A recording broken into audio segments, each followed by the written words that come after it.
अगर आपका फोकस गुलखेड़ी है केवल मात्र, मैं आपको इतना समझा नहीं पाऊंगा, लेकिन मुझे ये लगता है कि आपका फोकस केवल मात्र गुलखेड़ी पर है। ऐसा कोई फोकस नहीं है भैया, लेकिन मैंने सवाल इसलिए पूछा कि आप आने वाले समय में विधायक बन गए तो गुलखेड़ी के अवैध धंधे को आप बंद करवा पाएंगे कि नहीं करवा पाएंगे। सिंपल सा सवाल। अच्छा, वेश्यावृत्ति सबसे बड़ी समस्या है आपकी तहसील में। समस्या नहीं कह सकते, मजबूरी कह सकते हैं उन औरतों की जो अपना घर नहीं चला पा रही है, जो भी तमाम सारी चीज़ें। तो ये कहाँ तक सही मानते हैं आप बार बार जो सवाल उठा रहे हो कि यहाँ पे अवैध धंधे होते हैं और नहीं होते हैं? क्या आप बताइए, होते हैं तो सवाल तो पूछूंगा। आपकी कांग्रेस पार्टी है, कांग्रेस पार्टी से आप दावेदारी कर रहे हैं और कांग्रेस पार्टी से गिरीश जी भंडारी भी है, मंजुलता शिवहरे जी का भी नाम आ रहा है, रघु परमार जी का भी नाम आ रहा है।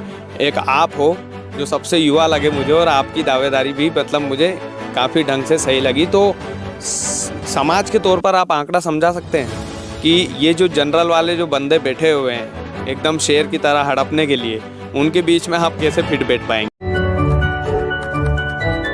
जी नमस्कार राजगढ़ वासियों, मेरा नाम कृष्णपाल राठौर है और आप म्हारो राजगढ़ का यूट्यूब चैनल देख रहे हैं। नरसिंहगढ़ की विधानसभा में घूम रहे हैं, वहाँ के प्रत्याशियों की तलाश कर रहे हैं कि वहाँ से कौन कौन दावेदारी कर रहे हैं।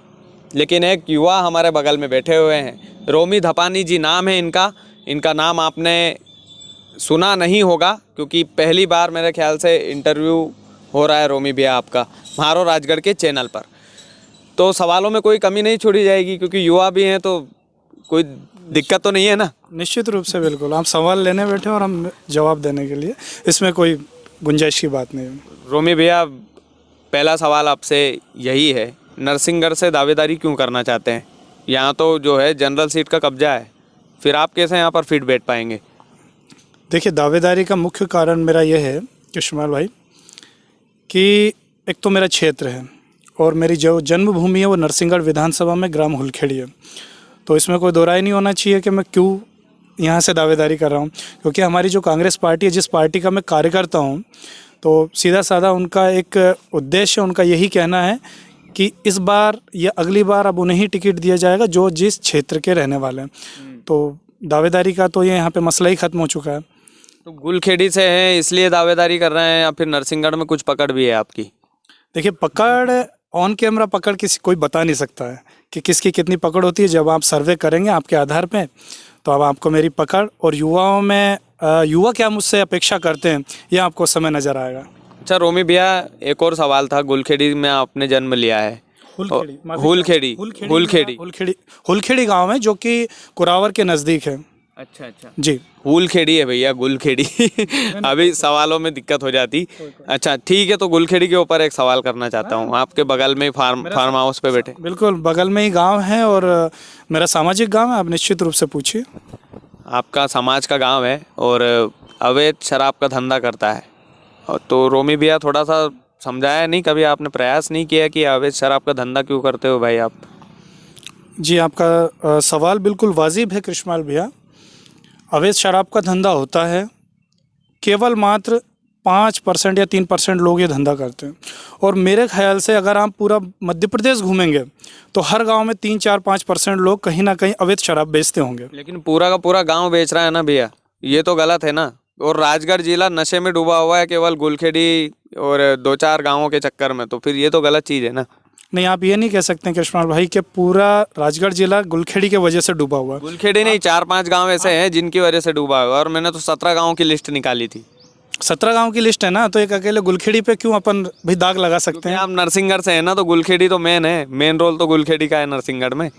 चलिए, गुलखेड़ी, अगर आपका फोकस गुलखेड़ी है केवल मात्र, मैं आपको इतना समझा नहीं पाऊंगा, लेकिन मुझे ये लगता है कि आपका फोकस केवल मात्र गुलखेड़ी पर है। ऐसा कोई फोकस नहीं है भैया, लेकिन मैंने सवाल इसलिए पूछा कि आप आने वाले समय में विधायक बन गए तो गुलखेड़ी के अवैध धंधे को आप बंद करवा पाएंगे कि नहीं करवा पाएंगे? सिंपल सा सवाल। ये बात अपन कर सकते हैं कि इसलिए मेरा फोकस गुलखेड़ी पे था। बिल्कुल, ये बात अपन कर सकते हैं कि जो गुलखेड़ी गांव है, वैसे मैं मूल निवासी हुलखेड़ी गांव, लेकिन गुलखेड़ी में भी मेरी समाज रहती है। करौंदी पंचायत है, इस पूरी पंचायत का नाम करौंदी है। यहाँ पे 2-3% कुछ लोग जो कि सामान्य रूप से पूरे मध्य प्रदेश में हर गांव में करते हैं, वैसा यहाँ करते हैं, लेकिन ये चर्चित ज़्यादा इसलिए हो गया कि थोड़ा सा बड़े पैमाने पे यहाँ पे होने लग गए। इसका कारण मैं मानता हूँ शासन और प्रशासन, दोनों लोगों को मानता हूँ इसका कारण। देखिए, शराब इनके घरों में तो बन नहीं रही होगी, कहीं ना कहीं सरकार जिन लोगों को ठेके देती है या फिर सरकार के ही द्वारा पहुंचाई जा रही हो।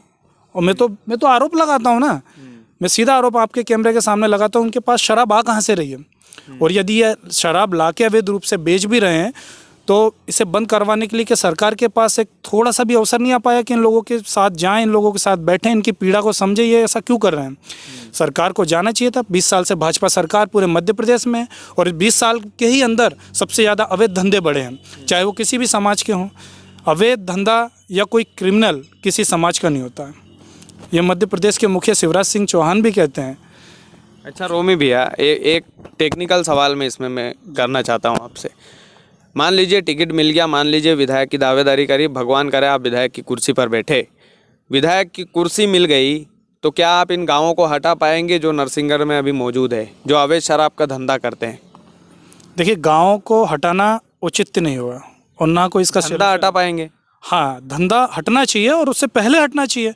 मैं विधायक बनूं उसके बाद हटेगा, ये कोई बात नहीं होती है। ये आप बोलो ना, वादा करो कि भैया अगर मैं बन गया तो ये वाली जो किल्लत है मैं ख़त्म करूँगा।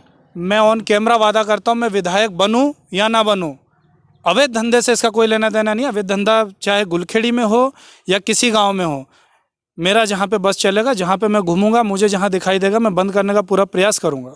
मैं ऑन कैमरा आपसे वादा करता हूँ। अच्छा, वेश्यावृत्ति सबसे बड़ी समस्या है आपकी तहसील में। समस्या नहीं कह सकते, मजबूरी कह सकते हैं उन औरतों की जो अपना घर नहीं चला पा रही है, जो भी तमाम सारी चीज़ें।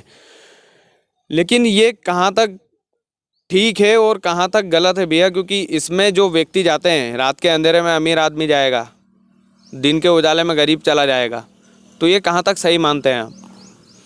देखिए, वेश्यावृत्ति कहीं ना कहीं एक अवैध धंधा ही माना जाएगा, लेकिन उसके पीछे भी मैं दोबारा फिर कहूँगा कि उनके पीछे की मजबूरी जानने का प्रयास सरकार क्यों नहीं कर पाती है। उन गाँवों में या उन ऐसी जगहों पे जहाँ पे ये सब अवैध धंधे होते हैं, उनके बीच सरकार या शासन प्रशासन बैठ के बात क्यों नहीं कर पाता है। उनकी समस्याएं क्या है? उनकी समस्या है कि कोई भी अवैध धंधा होता है या कोई भी अवैध हो या वैध हो, 2 पैसे कमाने के लिए होता है, ठीक है।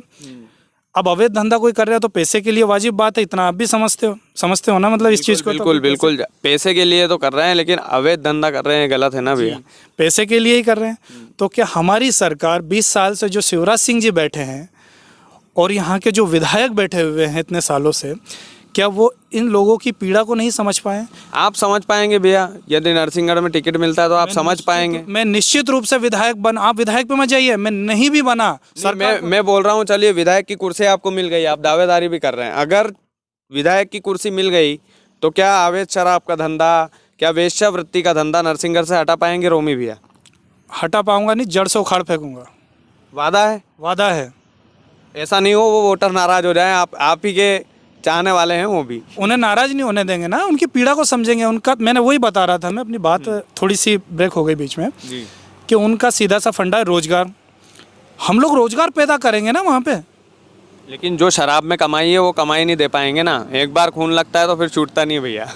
फिर ऐसे लोगों को जड़ से भी उखाड़ फेंकेंगे। ये पक्की बात है। पक्की बात है भाई, हम उनके लिए रोजगार की व्यवस्था करेंगे। हालांकि पैसा कम होगा उसमें, उन्हें समझाएंगे, लेकिन आप अच्छा जीवन यापन करो, आपके बच्चों को अच्छा पढ़ाओ, अच्छी स्कूली शिक्षा दो, अच्छे माहौल में स्पोर्ट्स में निकालो, तो और हम आपको रोजगार की व्यवस्था करेंगे। अच्छा भैया, अब राजनीतिक पे आ जाते हैं।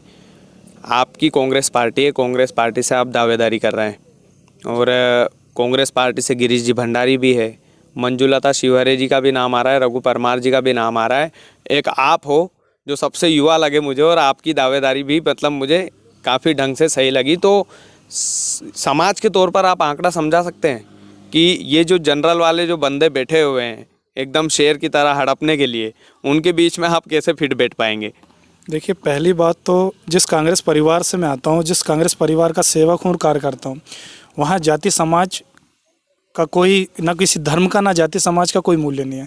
वहाँ सबको एक नज़रिए से देखा जाता है। लेकिन आपके सवाल का सिर्फ इतना जवाब रहेगा कि जो नरसिंहगढ़ विधानसभा क्षेत्र है, मेरा दावेदारी और जीतने का कारण एक ये भी हो सकता है कि यहाँ पे मैं एक एससी वर्ग से आता हूँ और एससी वर्ग की जो जनसंख्या है कहीं ना कहीं लगभग 65-70 हज़ार के आसपास है और एससी और एसटी को जोड़ के ही देखा जाता है हमेशा, तो लगभग 11, 12, 13, 15 हज़ार के आसपास एसटी की भी जनसंख्या, तो कहीं ना कहीं 80-85 के आसपास आंकड़ा इनका फिट बैठता है।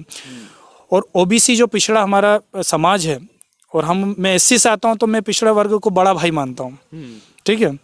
तो मैं बड़ा भाई जो मानता हूँ, हमारा पिछड़ा समाज है वो लगभग 60-65 हज़ार वो है। तो सीधा साधा मतलब जनरल वालों के वोट चाहिए ही नहीं आपको, ऐसा है क्या? नहीं नहीं, जनरल वाले के, आपने पूरी बात सुनी नहीं, जनरल वाले के वोट क्यों नहीं चाहिए? जनरल हमारा मार्गदर्शक है और उनके मार्गदर्शन में मैं यही कहता हूँ, जनरल जो हमारे सामान्य स्वर्ण वर्ग के जो हमारे बड़े भाई हैं, हमारे साथी हैं, कांग्रेस परिवार के हैं या कांग्रेस परिवार के बाहर से हैं, उनसे हमारा यही कहना है कि हम पिछड़े लोग हैं, अति पिछड़े लोग हैं, हमें ऐसी सीटों पे जगह दो।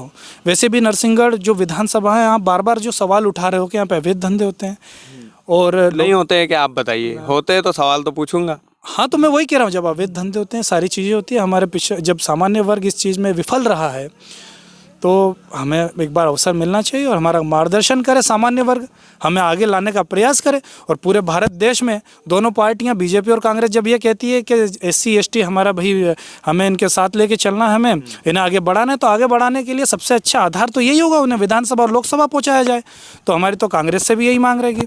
जब कांग्रेस पार्टी इस चीज़ का कहती है कि राहुल गांधी जी भी कहते हैं, खड़गे साहब भी कहते हैं, आदरणीय दिग्विजय सिंह जी भी कहते हैं और उसके बाद कमलनाथ जी भी कहते हैं और कांग्रेस पार्टी के सभी वरिष्ठ नेता ये कहते हैं कि एससी को हम साथ लेके चलते हैं और एससी के आरक्षण के समर्थक हैं। जब आरक्षण के समर्थक हैं तो कहीं ना कहीं ये आरक्षण पार्टी के अंदर शुरू हो जाना चाहिए।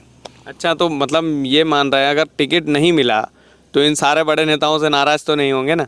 नहीं, हमारी पार्टी ने हमें नाराज़ होना नहीं सिखाया। पार्टी एक हमारी माँ है। ये मोदी जी की नकल कर रहे हैं आप। मैं किसी की नकल नहीं कर रहा हूँ, मोदी जी की नकल मैं करना भी नहीं चाहूँगा और उनकी नकल होगी भी नहीं, क्योंकि हमें जनता के दिल में जगह बनानी है, तो उनकी नकल करना उचित नहीं होगा। तो यही बात है कि हमारा मार्गदर्शन करे हमारा स्वर्ण समाज।